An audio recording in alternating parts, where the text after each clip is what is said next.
దావీదు గారు రచించిన 23వ కీర్తన.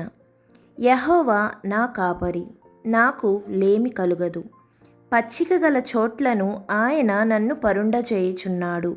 శాంతికరమైన జలముల యొద్ద నన్ను నడిపించుచున్నాడు. నా ప్రాణమునకు ఆయన సేద తీర్చుచున్నాడు. తన నామమున బట్టి నీతి మార్గములలో నన్ను నడిపించుచున్నాడు. గాఢాంధకారపు లోయలలో నేను సంచరించినను ఏ అపాయమునకు భయపడను. నీవు నాకు తోడయుందువు.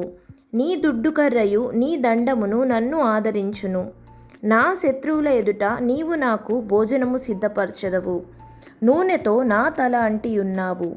నా గిన్నె నిండి పొర్లుచున్నది. నేను బ్రతుకు దినములన్నీయు కృపాక్షేమములే నా వెంట వచ్చును. చిరకాలము యెహోవా మందిరములో నేను నివాసము చేసెదను. ఆమేన్.